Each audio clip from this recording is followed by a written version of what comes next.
Happy New Year, vinyl lovers. We bring 2025 with an exciting announcement. The Capital Brewing Co. and My Vinyl Revolution Record Fair, the first one for 2025 here in our nation's capital, kicks off on Sunday, the 9th of February, 11:30 till 4 p.m. And of course, it is the first one. Half the reason why we do this is the lovely Erica. Erica, Happy New Year. Oh, Happy New Year to you. How are you? I'm great. It's been a great little period, but back into the swing of things and excited to know that for the first record fair for you guys. First record fair in Canberra for 2025. And we haven't really stopped playing records over the break either. We've been getting ready for this one because it's always a big and fun time at Capital Brewing. It's such an awesome place for a record fair. There's just so much space. You can be inside, outside, have a browse. We've got, there will be, I'd say 7,000 records, and it's in the usual formation in between the Brodburgers and the bar. And it's such a great place to just crate dig for records. You're telling me. Yeah, I do too. It's, I have to work through the day there, but, it's really, really fun to chat about records while we're looking at all these records. Yeah. So there's going to be probably about 7,000 records. There's going to be over 10 crates of fresh alphabetized titles in the new arrivals crates. Mm-hmm. That's what we worked on over the holidays because some people like to browse through unassorted records. We thought we'd give it a try to alphabetize all of those great titles from 10 to about $35. If you've got an idea about what you're after, you'll be able to find it a lot more quickly at this record fair. Yeah, I love how you guys make it so accessible. And I love the formation last time you did. It was kind of like the Metallica show, you guys were in the middle and you're just surrounded by the nice square 4x4 of records in there. You mentioned the new arrivals crate, if you will. Any sneak tips at what might be in there?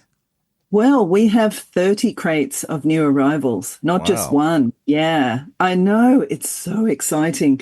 A lot of we sell new records, so new releases, new sealed records, and we import new records in from all around the world. So think of us just like your traveling record shop, basically. Yeah. We've got some new drops from Christmas and just before, and also Black Friday drops. So just a couple that I pulled out, and I'll send through photos as well so you might be able to share. We've got the RSD Black Friday Stone Temple Pilots 30th anniversary of the Purple Rarities. Wow. And it's beautiful. It's on plum-colored vinyl. And I think you and I should talk about this at some other time, but you won't be able to tell that it's Stone Temple Pilots. It's got this Chinese character on the front, or maybe a Chinese character, and it doesn't look like your classic Stone Temple Pilots album, but it's fantastic. And it's got, just reading off the back, that was a 2024 late, I think, November or December release. It's got Meat Plow, Interstate Love Song, which is one of my favorite STP tracks. It's got Army Ants, and what else has it got? She Knows Me Too Well, and it's got an acoustic version of Interstate Love Song. I think this is a band that does really well with interpretations or redos of classic tracks that they have released, because you might not know who the band is, but you know the song. And there's some bangers on this album. It's so good. You mentioned the Chinese character, so it's got that Chinese import vibe to it, the different kind of alternate cover, some of those acoustic renditions. All the Stone Temple Pilot fans out there listening have just fallen off their chair and are licking their lips to be able to be first dibs at there and potentially camping outside Capital Brewing to be first one there. Yeah, and it's a limited edition release. So if you're a fan of, hard rock, grunge, metal, and Stone Temple Pilots, the band, as well as their songwriting, then this ticks all those boxes. It's a really nice collectible, and not everybody gets out for Black Friday on Record Store Day releases. And sometimes, you're not in the right geographical location to be able to buy it. So we're bringing it to Canberra. That's wonderful that you're doing that for our Canberrans. I've got a couple of discoveries through the summer that I'd love to share with you that's been spinning on my record player at home. What's been spinning with you? Ooh, well, it's very random stuff. Everything from Mark Isham, who is 1980s Windham Hill ambient dude. He had a Ooh. record out called Tibet, and it's very, yeah, ambient, electronic, experimental, otherworldly. And then I've been mixing that up against bands like, what else have I got here? The Slits. We've got a Mm. copy. We ordered in limited edition orange color vinyl of the greatest album of theirs called Cut. Mm. And the Slits were actually, they're still so influential now. They're a girl Yeah. band, English girl band, and punk, and very, very, very influential. So the drummer on the, well, actually, I shouldn't say girl band because the drummer was Budgie from the band Budgie, Yeah. and he's also well known for being in the Creatures with Susie and the Banshees. Yes. Yeah, that kind of thing. And the album was produced by Dennis Bovell, but they were right in the middle of all of the riots, the Brixton riots, Mm. Clash period, the rise of reggae in English music, sort of, 70s, late 70s. Really, really great band. And the bassist's name is Viv Albertine. And if you're into reading books as well as listening to music, you should read her biography. She is such an amazing person. It's a really, really good account of that whole time. And Wow. she's so modest in the way that she writes as well. They wrote some incredible tracks. And if you just want to dive straight into the music, then grab the album Cut. It features them covered in mud and not much else on the front cover. And we're going to be bringing a limited edition orange copy to Capitol Record Fair on the 9th of February. Well, I think you've enticed me for that one too. Yeah, you should check them out. They're really fun. They're really, really fun. Oh, that's So outstanding. I've got one for you. go on. What have The, you been listening the to? band Goat. Oh, yeah. Okay. Tell Okay. us about goats. Outstanding Goat. They're a Swedish band that they're a band formation, and they run a little bit of the deeper spiritual aspect too. And their first album that they released, I think 2016, which is basically, no, so 2012, I stand corrected, basically just called World Music. And they were very intense with that music, and they had like a bit of a voodoo witch doctor vibe about them, but now they've evolved into more clarity. But I tell you what, the music's almost journey music, if you will. And Okay. I've just gone and pretty much picked up the majority of their catalogue. And I started with this album called Medicine, which was 2023. They've got a latest one, actually, album called strictly just self-titled Goat, which was released in October of last year. But I started at Medicine, and that music from beginning to the end, it is a journey. And it's basically huge on the instrumental aspect of the music. It's very loopy and very communal, if you will, something that you would probably find at some kind of bush doof event as a bit of an alternative to, say, bush doof, because it is Okay. traditional drumming, bass, guitar, but lots of wah pedaling, lots of keyboards. The lyricist, female but vocalist, and it's coming through an effect box, almost like a telephone box, and it's secondary to the instrumental music, and it is just gorgeous. And these guys go up on stage and they dress up anonymously in character, in suits, so that's great. It eliminates that ego about them, and they're just solely for the music.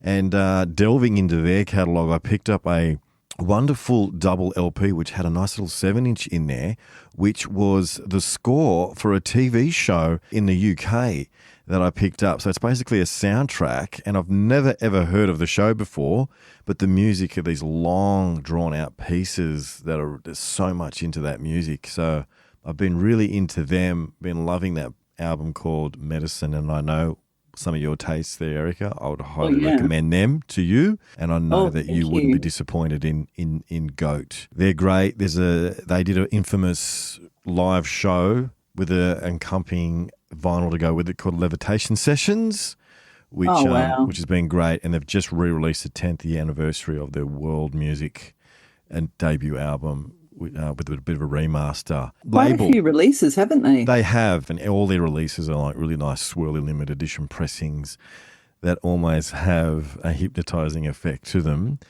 But the music is so great. It's so moving. I actually do a little cool little fun exercise with my 6-year-old daughter where I put a record on and we just draw, and whatever we get inspired by, we draw and we create pictures of good color, and then we talk about it afterwards. We dissect it a little bit afterwards. And I did it to that soundtrack I mentioned, and that was just so moving and just got us in the zone. And the music was actually quite inspirational in what we're doing in regards to color choices and whatnot. So it's almost like we're illustrating the sounds through color without sounding weird there. But that's what this band yields, and they're definitely here to stay. They've been going around for about a good decade now, and they've actually, in a weird way, their record label sell lots of merchandise, and they've actually released their own tarot card deck. For those people out there that are into that stuff, yeah, there's something really cool as well. So there is a condition called synesthesia that you've just described, and it's a perceptual phenomenon in which stimulation of one sensory or like a cognitive pathway leads to an involuntary experience in a second sensory or cognitive pathway. So you were just saying that you listen to the music with your daughter and you take in the sound and then you produce visuals. Yes. So yeah, kind of the same as people with synesthesia who see colors when they're listening to music, or see shapes when they're smelling certain perfumes. Daniel Johns, of course, been open to on that infamous interview he did there when he mentioned that he had that. And I know John Frusciante from the Chili Peppers often talks about color with sound, so that has there. I've just looked it up. The Gallows Pole was a TV show in the UK, and they scored that, and it is some beautiful, just some really heavy emotional music in there that can just really move you. And that's obviously like a film score, and then the little 7-inch has some great stuff on it too. And I think that's one of the major inventions of the 20th century, and I'm not joking. Yeah. It created surf rock, it created grunge. Like so many music movements have been influenced by the wah pedal, definitely. And Jimmy took it to a next level, obviously. And Kirk Hammett from Metallica, like he uses 2 wah pedals for all those crazy Metallica solos he did with the wah pedal. So Goat, all listeners, go and check out Goat. You won't be disappointed. And I was actually quite surprised, Erica, that you hadn't really had gone there. I'm so glad I'm in, and I'm here to stay. I actually typed in Goat just to see what their background was like, and it came up on Discogs as having influences from Afrobeat, hard rock, and jazz. Yeah. And along those lines, if you're into Goat, you should check out another band called Here Lies Man. And they're like a really well-known LA hardcore band. And so the reason why I bring them up is because stylistically they may have influences like Goat, and this is a very good pathway for musical style oppositions. So, if you're into, your harder style music, then music like Goat and Here Lies Man, are perfect complements. So for you to check out and listen to. It's like someone who likes classical music is probably going to like, someone who likes heavy metal music may like classical music because of the musical structures in similarity. Yes, I've got another one to tell you, maybe the next episode in regards to metal. But as we seem to be on the verge of wrapping up here for episode 1 of this pre-My Vinyl Revolution podcast, as we get excited about the My Vinyl Revolution record fair at Capital Brewing on the 9th of February. What about yourself? Did Santa bring anything for you? Actually, yes. I received a limited edition copy of Kate Bush's 50 Words for Snow collector's edition, and it has a custom illustration on the front.